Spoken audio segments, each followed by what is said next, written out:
اعوذ باللہ من الشیطان الرجیم بسم اللہ الرحمن الرحیم. کل ہماری گفتگو شیعہ شناسی میں شروع ہوئی تھی کہ زمانہ بنی عباس میں شیعوں کی کیفیت کیا تھی، اور اس میں ہم نے جانا کہ جو سب سے پہلا خلیفہ بنی عباس کا ہوا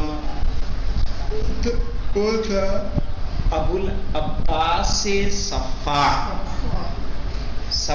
اس کو اس لیے کہا جاتا تھا کیونکہ اس نے بنی امیہ کا کافی خون بہایا تھا اور قتل و غارت کا فیصلہ بہت جلدی لیتا تھا. اس نے تقریباً 7 سال حکومت کی، لیکن چونکہ اس کی ذات ایسی تھی کہ وہ امام جعفر صادق علیہ السلام کے وجود کو اپنے لیے قابل فخر سمجھتا تھا، کیونکہ وہ بھی اپنے آپ کو بنی ہاشم کہتے تھے، اور ایسی صورت میں ہمارے چھٹے امام بھی بنی ہاشم تھے، تو وہ فخریہ کہا کرتا تھا کہ امام جعفر صادق ہمارے گھرانے سے ہیں، ہم میں سے ہیں. لیکن اس کے بعد جب منصور آتا ہے تو منصور نے تقریباً 10 سال تو کوئی تعرض نہ کیا، اور اس کے بعد وہی سبب بنا امام کی شہادت کا، اسی نے زہر دلوایا. آئیے جانتے ہیں منصور کے زمانے میں، یہیں سے پڑھنا ہے نا.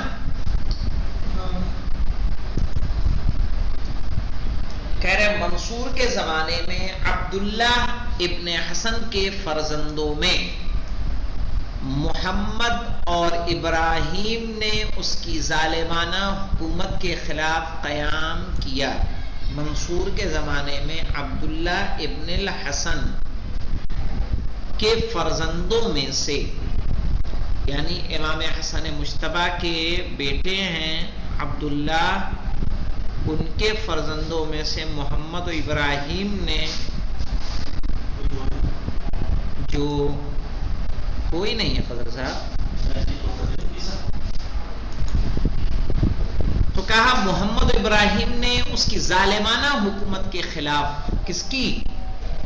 منصور کی، منصور دوانقی، چونکہ اس نے باقاعدہ شیعوں کے کو دیواروں میں چنوا دیا ہے منصور دوانقی، اور کتنے شیعوں کو قید و بند میں ڈالا ہے.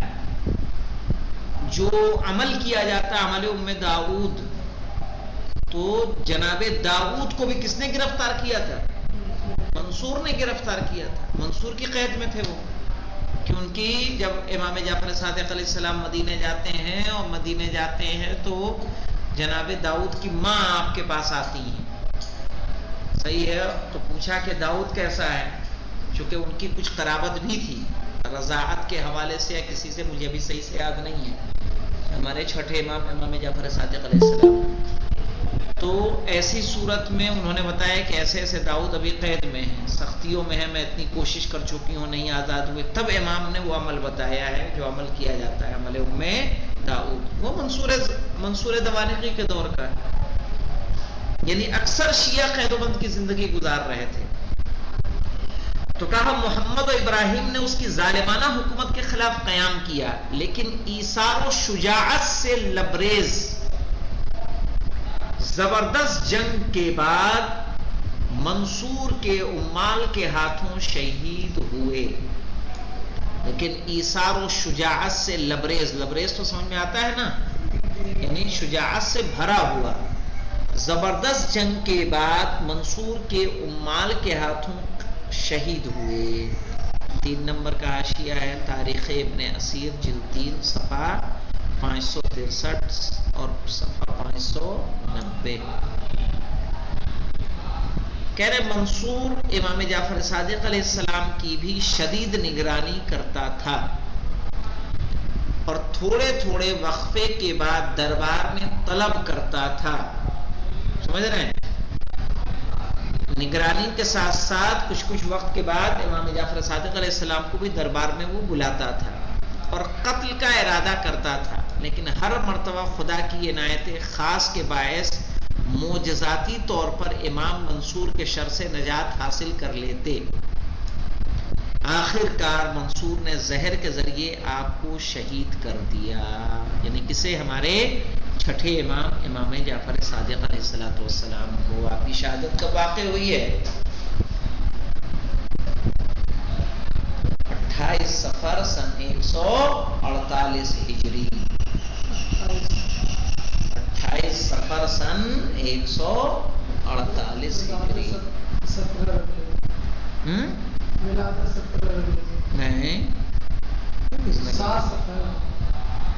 نہیں 7ویں امام کی ہے 7 صفر. چلیے، امام جعفر صادق علیہ السلام کی شہادت کے بعد آپ کی جانشینی کے مسئلے پہ شیعوں میں اختلاف ہو گیا. چونکہ آپ کے جو وہ تھے امام جعفر صادق علیہ السلام کے بعد بھی جو نائب ہونے والے تھے ان کو بھی وہ قتل کرتا، منصور دوانقی. لیکن امام نے وصیت میں 7 لوگوں کے نام وصیت کی. ان میں سے ایک نام خود منصور دوانقی کا تھا. سمجھ میں آئی بات؟ آئیے دیکھتے ہیں اس کو. کہہ رہے امام جعفر صادق علیہ السلام کی شہادت کے بعد آپ کی جانشینی کے مسئلے پر شیعوں میں اختلاف ہو گیا، اور اس اختلاف کے نتیجے میں متعدد فرقے وجود میں آ گئے. ایک یہ بھی ہے مولانا. اختلاف کس مسئلے پر ہوا تھا؟ اختلاف اس مسئلے پہ ہوا تھا کہ ہمارے چھٹے امام کے بڑے فرزند کون تھے؟ جناب اسماعیل بڑے تھے، لیکن ان کی وفات ہمارے چھٹے امام کے دور میں ہی ہو گئی تھی، زندگی میں ہو گئی تھی.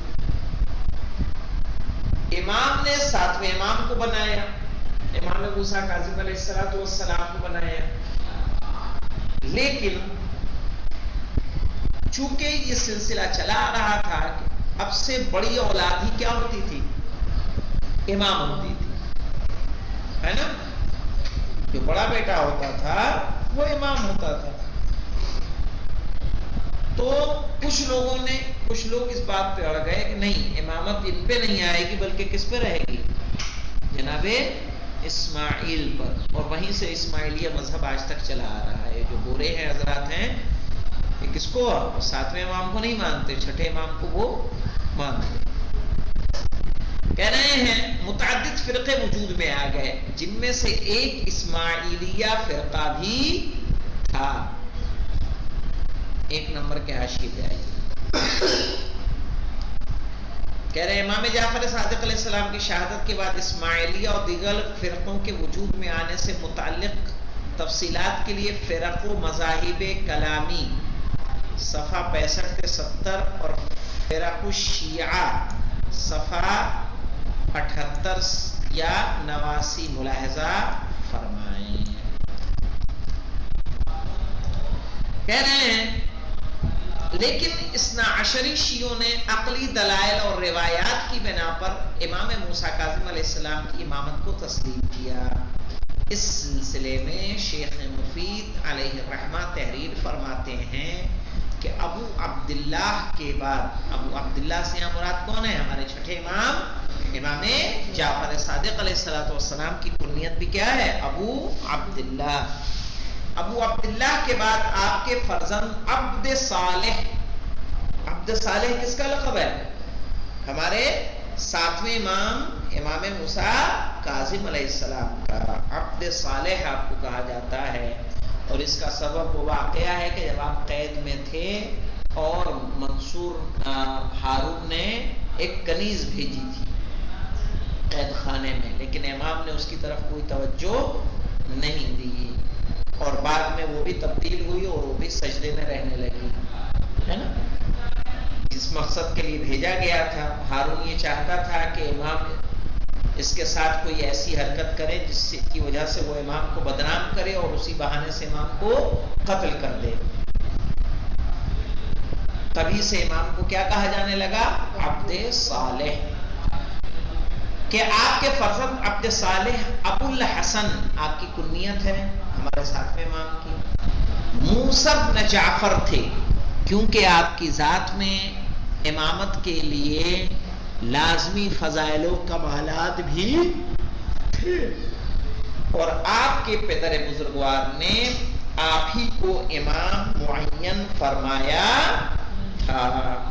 2 نمبر کے حاشیے کو دیکھیے کیا ہے، کہاں کہا ہے شیخ مفید نے؟ الارشاد جلد 2 صفحہ 215۔ امام موسیٰ کاظم علیہ السلام کی مدت امامت 35 سال تھی۔ کتنے سال؟ 35 کو سمجھتے ہیں نا، 35۔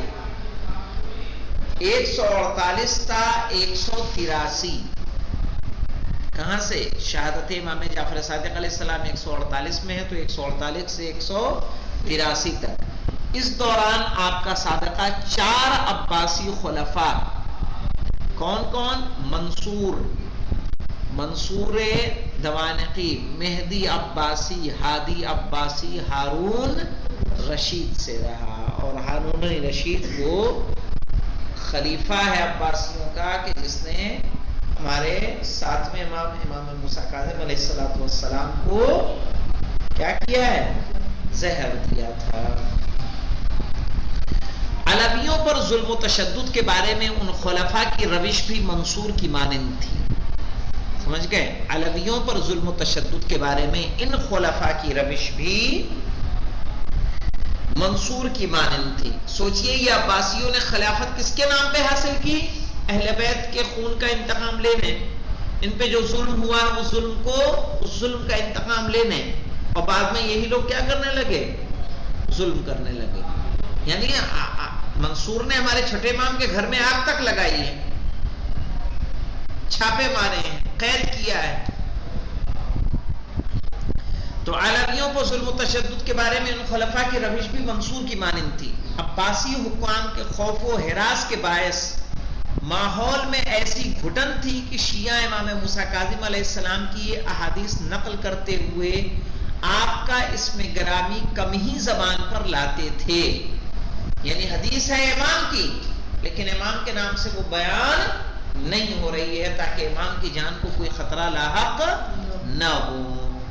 نام کے بجائے زیادہ تر آپ کی کنیت ابو الحسن، ابو ابراہیم یا العبد الصالح یا عالم جیسے القاب کا استعمال کر کے آپ سے حدیث نقل کرتے تھے کہ ابو الحسن فرماتے ہیں، عبد الصالح فرماتے ہیں، عالم فرماتے ہیں، ابو ابراہیم فرماتے ہیں۔ ہارون رشید نے اپنے عہد میں آپ کو قید خانے میں ڈال دیا اور مسلسل ایک قید خانے سے دوسرے قید خانے میں منتقل کرتا رہتا تھا، یہاں تک کہ 183 ہجری میں سندھی بن شاہد کے ہاتھوں قید خانے بغداد میں شہادت پائی۔ امام موسیٰ کاظم علیہ السلام کی عالم غربت میں مظلومانہ شہادت نے بغداد کے شیعوں کے لیے ہارون الرشید کی حکومت کے خلاف غم و غصہ اور اظہار نفرت کا موقع فراہم کر دیا۔ یعنی اس طرح سے جو شیعہ تھے ان کو موقع ملا تاکہ وہ خلافت کے خلاف کیا کریں؟ احتجاج کریں۔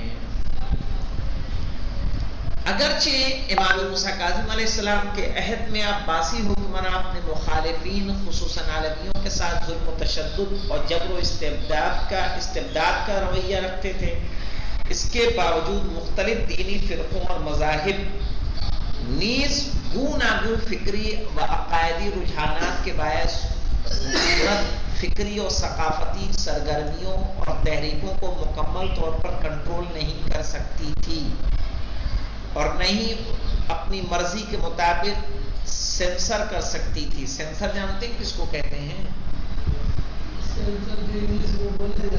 ہاں وہی ہے، وہی سینسر ہے۔ یعنی اس کا مطلب یہ ہے کہ حکومت کا ایسا کنٹرول ہو کہ کیا چیز، کون سا عقیدہ جاری ہوگا، کون سا عقیدہ نہیں جاری ہوگا، اس پر وہ روک نہیں لگا سکتی تھی، چونکہ اتنے زیادہ ہو چکے تھے۔ نہیں ہوتا کہ حکومت اس دین کو فالو کرتی تو سب کو یہ دین فالو کرنا ہے، لوگ اپنا آزاد تھے۔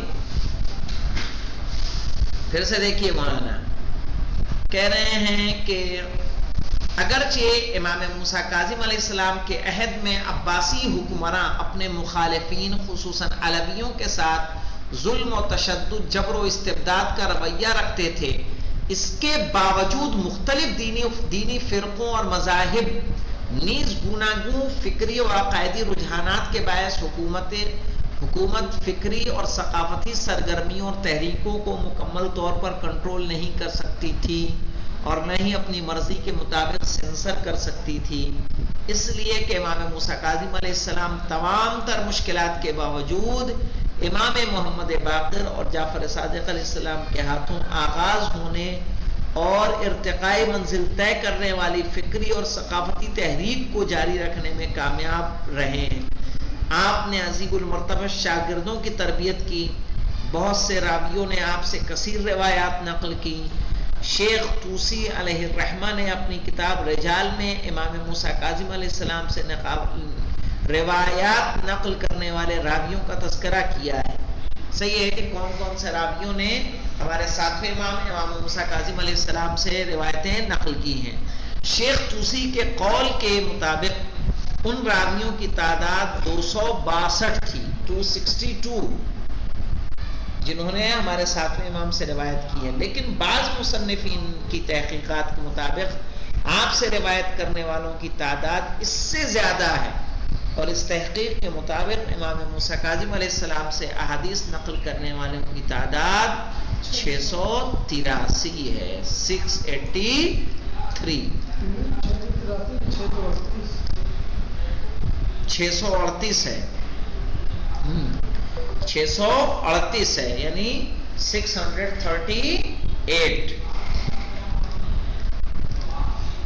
کہہ رہے ہیں امام موسیٰ کاظم علیہ السلام کی شہادت کے بعد شیعوں کا ایک گروہ آپ کی شہادت اور آپ کے بعد امامت کے بارے میں اشتباہ و انحراف کا شکار ہو گیا۔ امام موسیٰ کاظم علیہ السلام کی شہادت کے بعد شیعوں کا ایک گروہ آپ کی شہادت اور آپ کے بعد امامت کے بارے میں اشتباہ و انحراف کا شکار ہو گیا۔ کچھ کا گمان تھا کہ آپ ہی مہدی موعود ہیں، سمجھ گئے؟